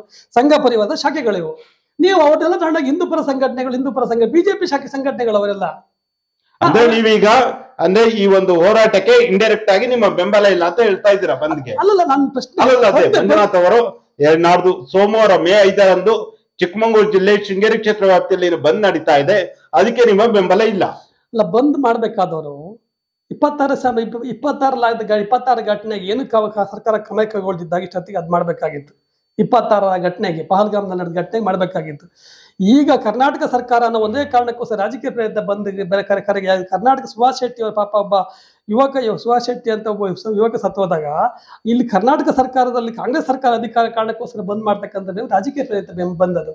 ಅದೇ ಅವರಿಗೆ ಪಾಪ ಸುಭಾಷ್ ಶೆಟ್ಟಿ ಅವರ ಕೊಲೆಯನ್ನ ಈಗ ರಾಜಕೀಯವಾಗಿ ಈಗ ಬಿಂಬಿಸಲಾಗ್ತಾ ಇದೆ. 100% ನಾನು ಹೇಳ್ತೀನಿ, ಕೇಳಿ, ಕಾಂಗ್ರೆಸ್ ಬಿಂಬಿಸ್ತಾ ಇದ್ದಾರೆ, ಬಿಜೆಪಿ ಅವರು ಬಿಂಬಿಸ್ತಾ ಇದ್ದಾರೆ. ಪಹಲ್ಗಾಮ್ನಲ್ಲಿ ಪಾಪ ನಿರುಪದ್ರವಿ ಜನಗಳು, ಪಾಪ ಮುಕ್ತ ಜನರನ್ನ ಹತ್ಯೆ ಆದಾಗ ಬಂದಿ ಮಾಡ್ಬೇಕು, ಏನ್ ಕ್ರಮ ಕೈಗೊಂಡ್ರಿ ಅಂತ ಬಂದ್ ಕೇಳಿದ್ರೆ ಇವ್ರದ್ದು ಧರ್ಮದ ಮೇಲೆ ರಾಜಕೀಯ ಪ್ರೇರಿತ ರಾಜಕೀಯೇತರ ಸಂಘಟನೆ ಅಂತ ನಾವರ ಪ್ರತಿಪಾದನೆ ಮಾಡಿ ಒಪ್ಪೋದಾಗಿತ್ತು. ಇವರು ಅಲ್ಲಿರ್ತಕ್ಕಂಥ ಬಿಜೆಪಿ ಸರ್ಕಾರ ಬೆಂಬಲಿತ ಸರ್ಕಾರ ಆಗಿದ್ರಿಂದ ಅದಕ್ಕೆ ಬಂದಿಲ್ಲ, ಅದಕ್ಕೆ ಅಪೋಸ್ ಇಲ್ಲ. ಈಗ ಒಂದ್ ಜೊತೆ ಸೇರ್ಸ್ಕೊಂಡಿದ್ದಾರೆ. ಅದೇ ಕರ್ನಾಟಕದ ಸುಭಾಷ್ ಶೆಟ್ಟಿ ಬೆಂಬಲ ಸತ್ತೋದ ತಕ್ಷಣ ಇವರಿಗೆ ಎಲ್ಲೋ ಎಚ್ಚರ ಆಗುತ್ತೆ. ಅಂದ್ರೆ ಇದು ಕರ್ನಾಟಕದಲ್ಲಿ ಕಾಂಗ್ರೆಸ್ ಸರ್ಕಾರ ಇದೆ ಅಂತ. ಇದು ಯಾಕೆ? ಇದು ನಿಮ್ಗೆ ಇನ್ನೊಂದು ಪ್ರಶ್ನೆ ಕೇಳ್ತೀನಿ. ವಿನಾಯಕ್ ಪಾಳಿಗೆ ಸತ್ತೋದ್ನಲ್ಲ, ಪೂರ್ಣವಾದಿ ಬಿಜೆಪಿಯ ಕಾರ್ಯಕರ್ತ. ಯಾರು ಸಾಯಿಸಿದವ್ರನ್ನ? ಅದೇ RSS ಶಬ್ದದಲ್ಲಿ ಹೇಳ್ತಾರೆ ಅಂತ. ಆರ್ಥಿಕ ಸ್ವಾಸ್ಥ್ಯದ ಬಗ್ಗೆ ಒಂದು ದೇವಸ್ಥಾನ ಲೆಕ್ಕಾಚಾರ ಕೇಳಿದ್ರೆ ಸತ್ತೋದಲ್ಲ. ವಿನಾಯಕ ಪಾಳಿಗನಂತ ಕಾರ್ಯಕರ್ತ ಸತ್ತೋದಾಗ, ಪೂರ್ಣಾವಧಿ ಕಾರ್ಯಕರ್ತ, ತುಂಬಾ ಒಳ್ಳೆಯ ಕೂಡ ಒಂದು ಸಚ್ಚಾರಿತ್ರ ಸತ್ತೋದಾಗ ಯಾಕೆ ಬಿಜೆಪಿ ಸಂಘಟನೆ ಕರ್ನಾಟಕದಲ್ಲಿ ಪ್ರತಿಪಾದನೆ? ಅವನು ಅವ್ರ ತಾಲೂಕ್ ಸೆಕ್ರೆಟರಿನ ಏನಾಗಿದೆ, RSS ಶಾಖೆ ಸೆಕ್ರೆಟರಿ, ಬಿಜೆಪಿ ಸೆಕ್ರೆಟರಿ ಆಗಿದ್ದಾಗ ವಿನಾಯಕ್ ಪಾಳಿಗನ್ನ ಅದೇ ನರೇಶ್ ಅಣ್ಣಯ್ಯ ಒಂದು ಅವರದೇ ಒಂದು ತಂಡ ಒಂದು ಸಾಯಿಸ್ತು. ಯಾವ ಬಿಜೆಪಿ ಸಂಘಟನೆ? ನನಗೆ ಬಹಳ ಆಶ್ಚರ್ಯ ಸರ್. ಪೂರ್ಣಾವಧಿ ಕಾರ್ಯಕರ್ತ ಅವನು, ಇದು ಇತರ ಕಾರ್ಯಕರ್ತ ಅಲ್ಲ. ಅವನು ಒಂದು ದೇವಸ್ಥಾನದಲ್ಲಿ ಆರ್ಥಿಕ ಸ್ವಾಸ್ಥ್ಯ ಅಂತ ಬಿಜೆಪಿ RSS ಭಾಷೆ ಲೆಕ್ಕ ಕೇಳಿದಕ್ಕೋಸ್ಕರ ಅವ್ನು ಸಾಯಿಸಿದ್ರಲ್ಲ, ಅವಾಗ ಎಲ್ಲಿ ಹೋಗಿತ್ತು ಸರ್ ಇವರಿಗೆ ಬಿಜೆಪಿ ಹಿಂದುತ್ವ? ಈಗ ನಾನು ಕೇಳ್ತಾ ಇರುವಂತದ್ದು ಮಂಜುನಾಥ್ ಅವರೇ, ಮೇ 5ರಂದು ನಡೆಯಲಿರುವ ಶೃಂಗೇರಿ ಕ್ಷೇತ್ರ ಚಿಕ್ಕಮಗಳೂರು ಜಿಲ್ಲೆ ಬಂದ್ಗೆ ನಿಮ್ಮ ಬೆಂಬಲ ಇದೆಯಾ ಇಲ್ವಾ? One word answer. ಅದು ರಾಜಕೀಯ ಬೆಂಬಲಿತ ಬಂದು ಅವರು ನಿಜವಾಗಿ ಆ ರೀತಿಯಾದಂತಹ ಸುರೇಶ್ ಶೆಟ್ಟಿ ಅವರ ಹತ್ಯೆಯನ್ನ ಖಂಡಿಸಿ ಬಂದ್ಗೆ ಕರೆ ಕೊಟ್ಟಿದ್ದಾರೆ. ಆ ಒಂದು ಬಂದ್ಗೆ ಬೆಂಬಲ ಇದೆಯಾ ಇಲ್ವಾ? ಅದು ಒಂದು ಸರ್ಕಾರದ ವೈಫಲ್ಯ ಬಂದ್ ಅಂತ ಕರೆ ಕೊಡದಂತಾಗಿದ್ರೆ 26 ಜನ ಸತ್ತೋದಾಗ್ಲೂ ಕೂಡ ಬಂದಿ ಕರೆ ಕೊಟ್ಟಿದ್ರೆ ಅವರ ನಿಜವಾದ ಗುಣಗಳು ಲೆಕ್ಕ ಆಗ್ತಿತ್ತು. ಈಗೇನಾಗಿದೆ ಕರ್ನಾಟಕದ ಅಂದ್ರೆ ನುಗ್ಗಿ ಮಂಜುನಾಥ್ ಅವರು ಈ ಒಂದು ಹೋರಾಟಕ್ಕೆ ಈ ಒಂದು ಬೆಂಬಲ, ಈ ಒಂದು ಬಂದ್ಗೆ ಬೆಂಬಲ ಇಲ್ಲ. ರಾಜಕೀಯ ಮೈಲೇಜ್ ಕೊಡ್ತಕ್ಕಂಥ ಬೇರೆ ಬೆಂಬಲಕ್ಕೆ ಹೋರಾಟಕ್ಕೆ ಬೆಂಬಲ ಕೊಡ್ಲಿಕ್ಕೆ ಆಗೋದಿಲ್ಲ. ಬೆಂಬಲ ಇಲ್ಲ.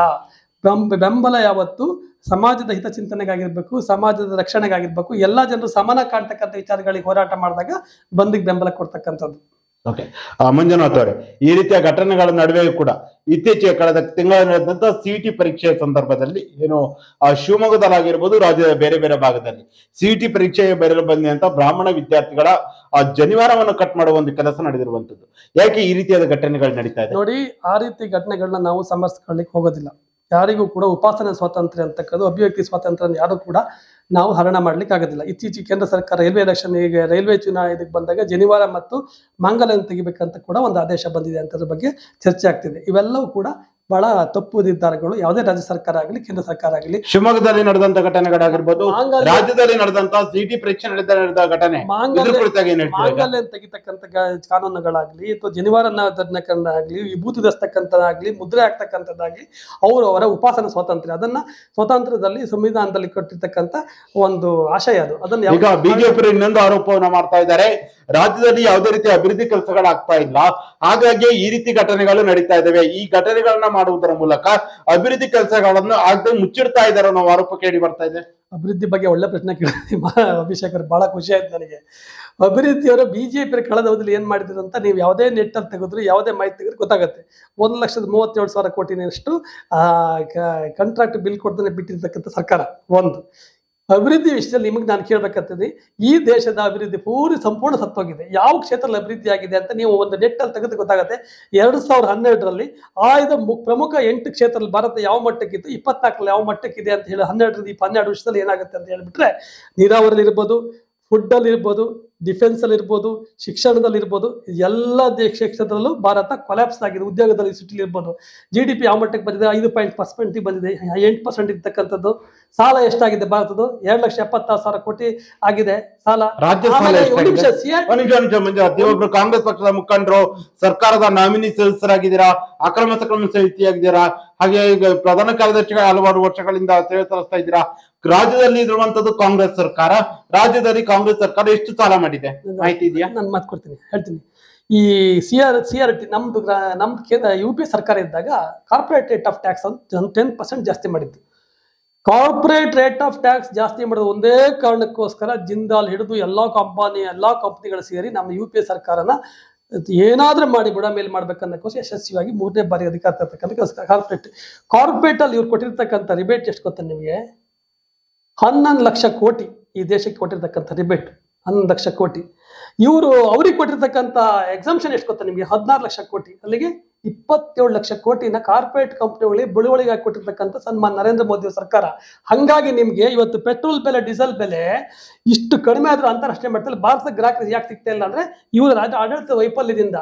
ಯಾವ ಕ್ಷೇತ್ರದಲ್ಲಿ ಇವರು ಅಭಿವೃದ್ಧಿ ಕಮೆಂಟ್ ಅಲ್ಲ, ನೀವು ಕೇಂದ್ರ ಸರ್ಕಾರದ ಬಗ್ಗೆ ಹೇಳ್ತಾ ಇದ್ದೀರಾ, ಹಾಗೆ ರಾಜ್ಯ ಸರ್ಕಾರದ ಬಗ್ಗೆ ಮಂಜುನಾಥ್ ಅವರು ಚರ್ಚೆ ಮಾಡಿ. ರಾಜ್ಯ ಸರ್ಕಾರ ಎಷ್ಟು ಕೋಟಿ ಸಾಲ ಮಾಡಿದೆ, ಎಷ್ಟು ಸಾವಿರ ಕೋಟಿ ಸಾಲ ಮಾಡಿದೆ ರಾಜ್ಯ ಸರ್ಕಾರ, ಯಾವ್ಯಾವ ವಸ್ತುಗಳ ಬೆಲೆ ಏರಿಕೆ ಮಾಡಿದೆ, ಬೆಲೆಗಳು ನಿರಂತರವಾಗಿ ರಾಜ್ಯ ಸರ್ಕಾರ ಬೆಲೆನೇ ಏರಿಸ್ತಾ ಇದೆ. ಮದ್ಯದ ಬೆಲೆ ಎಷ್ಟಾಗಿದೆ, ಜನರು ಏನೋ ಒಂದು ರೈತರು ಏನೋ ಅಥವಾ ಯಾರೋ ಒಬ್ರು ಕೂಲಿ ಕಾರ್ಮಿಕರು, ಕೆಲಸ ಮಾಡೋರು, ದೊಡ್ಡವರು ಯಾರೋ ಆ ಕೆಲಸ ಮಾಡಿ ಸಂಜೆ ಹೊತ್ತಿಗೆ ಏನೋ ಒಂದು ಇದ್ ಮಾಡ್ತಾ ಇದ್ರು. ಆದ್ರೆ ಆ ಮದ್ಯದ ಬೆಲೆ ಎಷ್ಟು ಏರಿಕೆ ಆಗಿದೆ, ಯಾವ ವಸ್ತುಗಳ ಬೆಲೆನೂ ಬಿಟ್ಟಿಲ್ಲ ನೀವು. ಪ್ರತಿಯೊಂದು ವಸ್ತುಗಳ ಬೆಲೆಯೂ ಕೂಡ ಗಗನಕ್ಕೆ ಏರಿರುವಂತದ್ದು. ಹಾಗೆ ನೀವು ಕೇಂದ್ರ ಸರ್ಕಾರದ ವೈಫಲ್ಯಗಳು ಹೇಳಿದ್ರಲ್ಲ, ಒಬ್ರು ಸಾರ್ವಜನಿಕ ಜೀವನದಲ್ಲಿ ಇದ್ಕೊಂಡು ರಾಜ್ಯ ಸರ್ಕಾರದ ವೈಫಲ್ಯ ನೀವು ಹೇಳಿದ್ವಿ. ಹೇಳ್ತೀನಿ ಕೇಳಿ. ಫಿಸಿಕಲ್ ಡಿಫೆನ್ಸ್ ಆಕ್ಟ್ ಅಂತ ಡಿಫೆನ್ಸ್ ಆಕ್ಟ್ ಅಂತಿದೆ. ಅದ್ರ ಪ್ರಕಾರ ರಾಜ್ಯ ಸರ್ಕಾರ ಒಟ್ಟು ದೇಶದ ಆದಾಯದ ಮೇಲೆ ಎಷ್ಟು ಸಾಲ ಮಾಡೋದು ಅದಕ್ಕಿಂತ ಕಡಿಮೆ ಸಾಲ ಮಾಡಿದೆ ಕರ್ನಾಟಕ ಸರ್ಕಾರ. ಬೇಕಾದ್ರೆ ತೆಗೆದು ನೋಡಿ, ಕಮಾನ್, ಅದಕ್ಕೆ ನಿಮ್ಗೆ ದೊಡ್ಡ ವಿಷಯ ಅಲ್ಲ. ಒಂದು ನಿಮಗೆ ಮೋಸ್ಟ್ಲಿ ನಿಮಗೆ ಕರ್ನಾಟಕ ಒಂದೇ ಸರ್ಕಾರ, ರಾಜ್ಯ ಸರ್ಕಾರದಲ್ಲಿ ಏದಾದ್ರು ವಸ್ತುಗಳ ಬೆಲೆ ಜಾಸ್ತಿ ಆಗಿದ್ರೆ ನೀವು ಹೇಳ್ತಕ್ಕಂಥ ಎಲ್ಲ ಆರೋಪಗಳನ್ನ ನಾನು ಹಾಗಾದ್ರೆ ಈಗ ಕರ್ನಾಟಕ ಸರ್ಕಾರದ ಆ ಒಂದು ಪೆಟ್ರೋಲ್ ಒಂದು ಎಕ್ಸಾಂಪಲ್, ಪೆಟ್ರೋಲ್ ಡೀಸೆಲ್ ಬೆಲೆ ಕರ್ನಾಟಕದಲ್ಲಿರುವಂತದ್ದು ಬೇರೆ ರಾಜ್ಯಗಳಲ್ಲಿರುವ ಪೆಟ್ರೋಲ್ ಬೆಲೆ ಕಂಪೇರ್ ಮಾಡೋಣ, ಅವಾಗ ಗೊತ್ತಾಗತ್ತೆ ನಿಮ್ಗೆ ಡಾಟಾ ಸಿಗತ್ತೆ. ಬಹುಶಃ ಹಾಲಿನ ಬೆಲೆ ಎಲ್ಲ ರಾಜ್ಯಗಳಿಗಿಂತ ಕರ್ನಾಟಕದಲ್ಲಿ ಕಡಿಮೆ ಇದೆ, ಆದ್ರೂ ನೀವು ಹಾಲಿನ ರೇಟ್ ಜಾಸ್ತಿ ಅಂತ ಹೇಳ್ತೀರಾ. ಹಾಲಿನ ದರ ವರ್ಷದಿಂದ ವರ್ಷಕ್ಕೆ ಕರ್ನಾಟಕದಲ್ಲಿ ಎಷ್ಟು ಏರಿಕೆ ಆಗ್ತಾ ಇದೆ? ಆಗ್ಲಿ ತೊಗರಿ ಒಂದ್ ನಿಮಿಷ. ಒಂದ್ ನಿಮಿಷ. ಕರ್ನಾಟಕದಲ್ಲಿ ನಂದಿನಿ ಅನ್ನೋ ಬ್ರ್ಯಾಂಡ್ ಇದೆ ಹಾಲಿಂದು, ಮಂಜುನಾಥ್ ಅವರಿಗೆ ಗೊತ್ತು ಅನ್ಕೊಳ್ತೀನಿ. ದೇಶ ಬೇರೆ ಬೇರೆ ದೇಶಗಳಿಗೂ ಅದು ರಫ್ತನ ಮಾಡ್ತಾರೆ. ಆದ್ರೆ ಕರ್ನಾಟಕದಲ್ಲೇ ಅದ್ರ ಬೆಲೆ ಜಾಸ್ತಿ ಆಗ್ತಾ ಇದೆ. ಈಗ ಒಂದು ರಾಜ್ಯದಿಂದ ಇನ್ನೊಂದು ರಾಜ್ಯಕ್ಕೆ ಹೋದಾಗ ಅದು ಆಟೋಮೆಟಿಕಲಿ ಅದು ಜಾಸ್ತಿ ಆಗುತ್ತೆ ರೇಟ್. ಕರ್ನಾಟಕದಲ್ಲೇ ಅದಿರುವಂತದ್ದು ನಂದಿನಿ ಕರ್ನಾಟಕದಲ್ಲಿ ಎಷ್ಟಿದೆ ಬೆಲೆ ಈಗ? ಕರ್ನಾಟಕದಲ್ಲಿ ಯಾಕೆ ಈ ರೀತಿ ಪ್ರಮಾಣದಲ್ಲಿ ಜಾಸ್ತಿ ಆಗ್ತಾ ಇದೆ? 46 ರೂಪಾಯಿ ಇದೆ ಅಲ್ವಾ? ಆಂಧ್ರ ಪ್ರದೇಶದಲ್ಲಿ 62 ರೂಪಾಯಿ ಇದೆ. ನಮ್ದೇ ಪಕ್ಕದ ರಾಜ್ಯ ಬಿಜೆಪಿ ಆಡಳಿತಕ್ಕಂಥ 62 ರೂಪಾಯಿ ಇದೆ ಅದು ನಂದಿನಿ ಹಾಲಿನ ಬೆಲೆ. ನೀವು 16 ರೂಪಾಯಿ ಕರ್ನಾಟಕದಲ್ಲಿ ಕಡಿಮೆ ಇದೆ, ಮಹಾರಾಷ್ಟ್ರದಲ್ಲಿ ಜಾಸ್ತಿ ಇದೆ, ತಮಿಳುನಾಡಲ್ಲಿ ಜಾಸ್ತಿ ಇದೆ, ತೆಲಂಗಾಣ ನಮ್ದೇ ಸರ್ಕಾರ ಜಾಸ್ತಿ ಇದೆ, ಕೇರಳದಲ್ಲಿ ಜಾಸ್ತಿ ಇದೆ, ಮಧ್ಯಪ್ರದೇಶ ಜಾಸ್ತಿ. ನೀವು ತೆಗೆದು ಡಾಟಾ. ನಾನು ಹೇಳ್ತಿರೋದು ಮಂಜುನಾಥ್ ಅವರೇ, ಈಗ ಬೇರೆ ರಾಜ್ಯದಲ್ಲಿ ನಮ್ಮ ರಾಜ್ಯದಿಂದ ಎಕ್ಸ್ಪೋರ್ಟ್ ಆಗುತ್ತೆ ಅಲ್ಲಿಗೆ ನಂದಿನಿ, ಇಡೀ ದೇಶಾದ್ಯಂತ ಹೋಗುತ್ತೆ. ದೇಶದಲ್ಲಿರುವಂತ 2 ಬ್ರ್ಯಾಂಡ್ಗಳಿದ್ರೆ ಒಂದು ಅಮೂಲ್ ಮತ್ತೆ ಇನ್ನೊಂದು ನಂದಿನಿ ದೇಶ ವಿದೇಶಗಳಿಗೂ ಕೂಡ ರಫ್ತಾಗತ್ತೆ.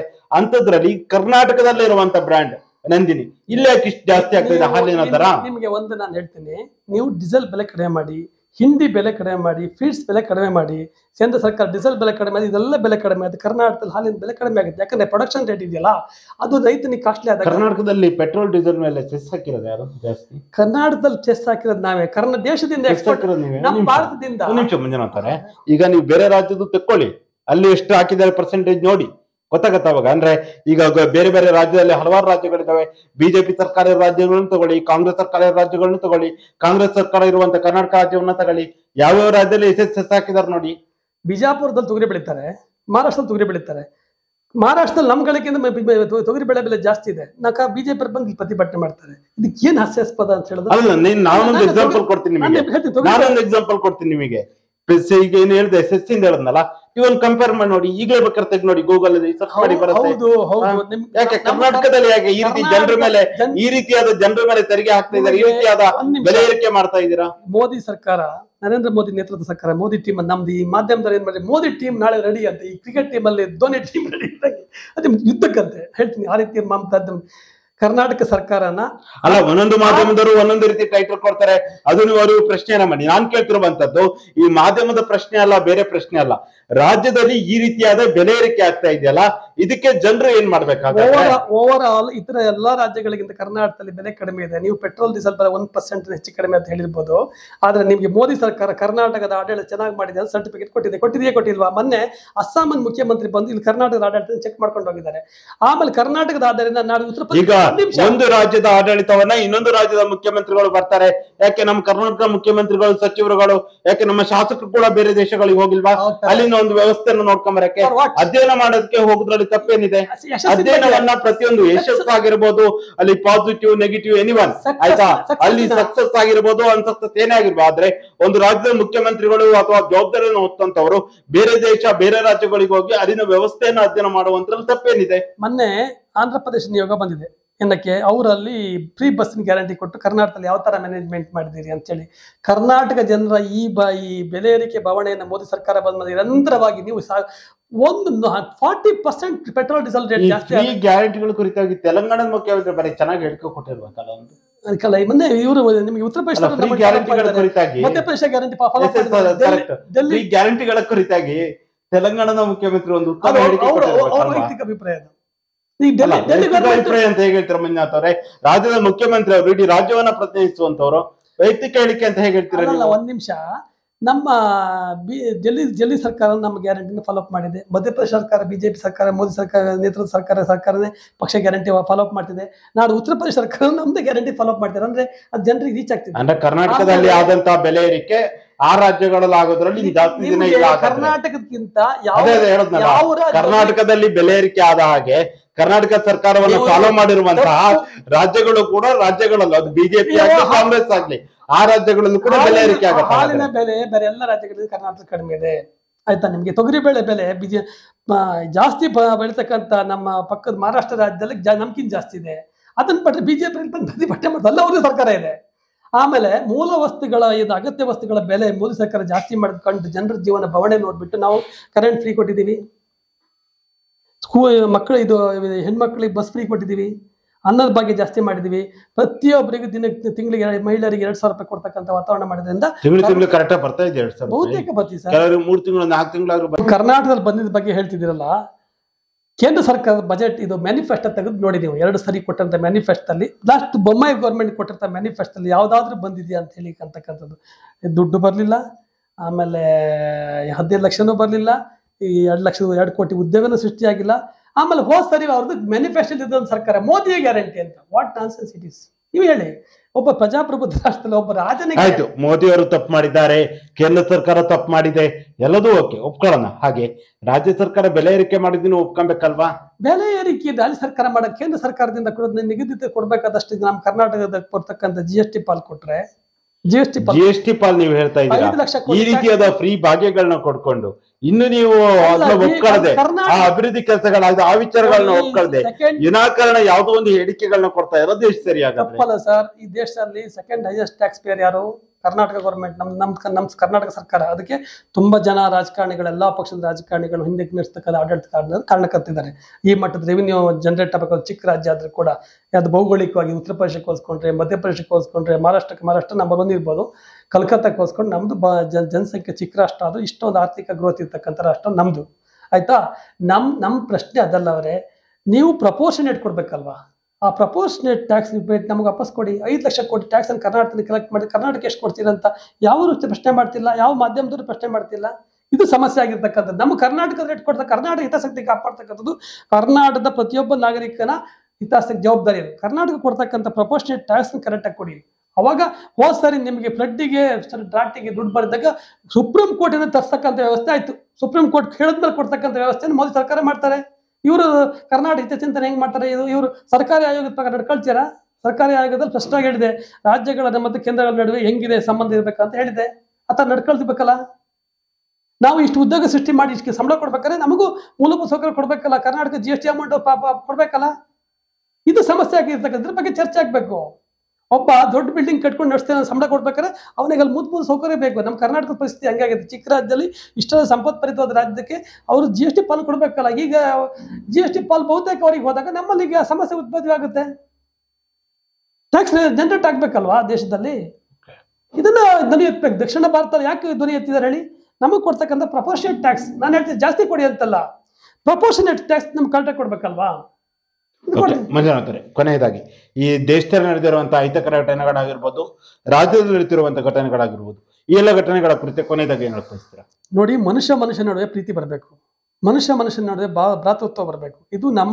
ಇದು ವಿಶ್ವ ಕೂಡ ಬಯಸ್ತಿರ್ತಕ್ಕಂಥದ್ದು. ಇವತ್ತು ವಿಶ್ವ ಏನು ಯುದ್ಧ ನೋಡ್ತಾ ಇಲ್ಲ. ಎಲ್ಲರೂ ಕೂಡ ಒಂದು ಮಿಖೇಲ್ ಗೊರ್ಬೇಚ್ ಒಂದು ಮಾತಿದ್ರು, whether world stand on love or weapons ಅಂತ. ಕೊನೆಯದಾಗಿ ಪ್ರೀತಿಯಿಂದಲೇ ದೇಶ ಗೆಲ್ಬೇಕು, ಪ್ರಪಂಚ ಗೆಲ್ಬೇಕು, ಬಿಟ್ರೆ ಯುದ್ಧದಿಂದ ಗೆಲ್ಲಿಕ್ಕಾಗಲ್ಲ. ಈಗ ಮೊನ್ನೆ ರಷ್ಯಾನ ಕೂಡ ಯುದ್ಧ ಮಾಡಿ ಸಣ್ಣ ದೇಶದ ಮೇಲೆ ಸೋಲ್ತಾ ಇದೆ. ಲಾಸ್ಟಿಗೆ ಯಾರ ಮಾತುಕತೆನೇ ಮಾಡಬೇಕು.